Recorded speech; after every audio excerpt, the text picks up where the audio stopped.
Assalamualaikum warahmatullahi wabarakatuh. Sahabat muslim yang berbahagia, bayangkan suatu hari saat semua manusia dikumpulkan di padang mahsyar, tidak ada lagi jabatan, tidak ada lagi harta, tidak ada lagi status sosial. Semua berdiri sama, menunggu hisab, menunggu perhitungan amal. Di saat itulah Rasulullah mengingatkan kita bahwa ada beberapa hal yang pasti akan ditanyakan kepada setiap manusia. Salah satunya adalah tentang waktu luang, tentang bagaimana kita menghabiskannya. Hari ini, kita hidup di dunia yang penuh dengan kesibukan. Kita sering berkata, "Saya sibuk."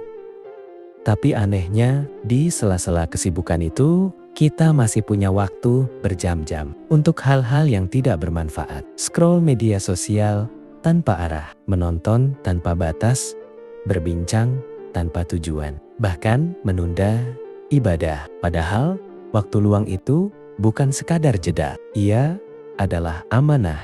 Waktu luang bukan berarti waktu kosong. Justru disitulah terlihat siapa diri kita sebenarnya. Ketika tidak ada tuntutan pekerjaan, tidak ada tekanan dari orang lain, tidak ada yang mengawasi apa yang kita lakukan. Apakah kita mendekat kepada Allah atau justru semakin jauh? Waktu luang adalah ujian yang sering tidak kita sadari. Kita lebih takut diuji dengan kesulitan. Padahal banyak orang justru tergelincir karena kelapangan waktu. Rasulullah bersabda bahwa ada dua nikmat yang sering dilalaikan manusia: sehat dan waktu luang. Kenapa? Waktu luang disebut sebagai nikmat yang sering dilalaikan karena ia terasa biasa, tidak terasa berharga, tidak terasa mendesak. Kita merasa masih punya banyak waktu. Kita berkata, nanti saja. Nanti salatnya lebih khusyuk. Nanti mulai membaca Al-Quran. Nanti mulai berubah. Padahal nanti itu belum tentu datang. Waktu luang yang kita miliki hari ini bisa jadi adalah kesempatan terakhir. Tapi kita menghabiskannya seolah-olah hidup ini tidak akan berakhir. Coba kita renungkan, berapa jam dalam sehari yang kita gunakan untuk hal yang benar-benar mendekatkan diri kepada Allah, dan berapa jam yang kita habiskan untuk hal yang tidak memberi manfaat, bahkan mungkin menjauhkan kita darinya. Waktu luang bisa menjadi ladang pahala atau justru menjadi saksi kelalaian kita. Di akhirat nanti, ketika Allah bertanya, "Untuk apa waktumu dihabiskan?" Apa yang akan kita jawab? Apakah kita bisa berkata dengan yakin, "Ya Allah, aku gunakan waktu luangku untuk mengingatmu"? Atau justru kita terdiam karena terlalu banyak waktu yang terbuang sia-sia? Hidup ini sebenarnya singkat, sangat singkat. Bahkan, jika seseorang hidup 60 atau 70 tahun dibandingkan dengan kehidupan akhirat yang kekal, itu seperti setetes air di lautan. Namun, yang lebih menyedihkan bukanlah singkatnya hidup, melainkan banyaknya waktu yang terbuang. Kita sering menyesali kehilangan harta. Kita sedih ketika kehilangan kesempatan dunia. Tapi jarang sekali kita menangisi waktu yang terbuang tanpa makna. Padahal, waktu yang hilang tidak akan pernah kembali. 1 menit yang berlalu tidak bisa dibeli dengan seluruh harta dunia. Maka orang-orang syalih sangat menjaga waktunya. Mereka memahami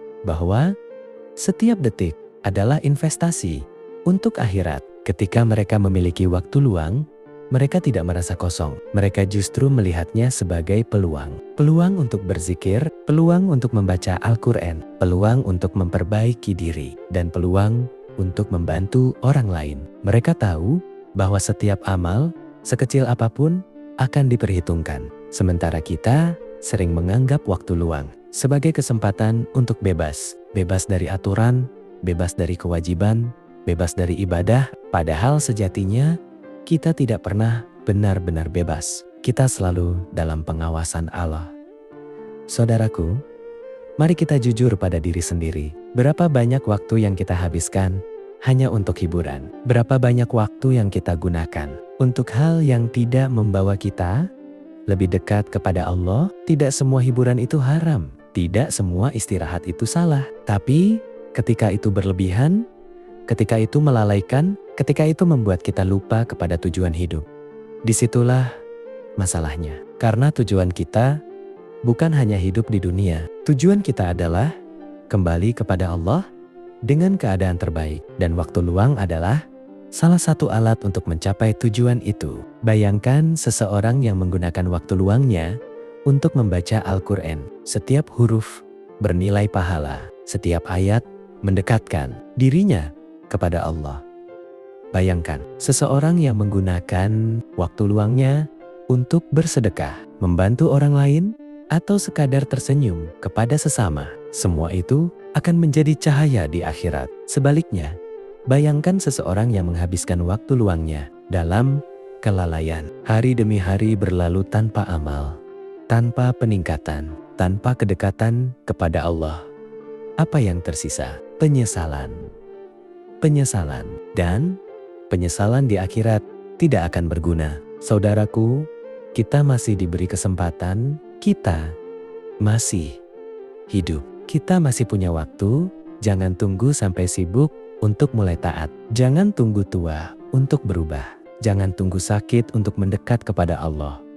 Mulailah dari sekarang. Dari hal kecil, gunakan waktu luangmu dengan bijak. Tidak harus langsung sempurna, tidak harus langsung banyak, tapi konsisten. 5 menit membaca Al-Quran lebih baik daripada tidak sama sekali. 10 menit berzikir lebih baik daripada kosong. 1 kebaikan kecil lebih baik daripada tidak ada. Karena di akhirat nanti, semua itu akan dihitung. Dan mungkin justru amalan kecil di waktu luang itulah yang menjadi penyelamat kita. Saudaraku, ingatlah, waktu luang bukan sekadar jeda. Ia adalah kesempatan. Ia adalah ujian. Ia adalah amanah. Dan suatu hari nanti, ia akan menjadi pertanyaan. Maka sebelum kita ditanya, mari kita jawab dengan amal. Sebelum waktu habis, mari kita isi dengan kebaikan. Dan sebelum penyesalan datang, mari kita berubah. Semoga Allah menjadikan waktu kita penuh berkah. Dan semoga setiap detik yang kita jalani menjadi saksi kebaikan di hadapannya. Amin. Wassalamualaikum warahmatullahi wabarakatuh.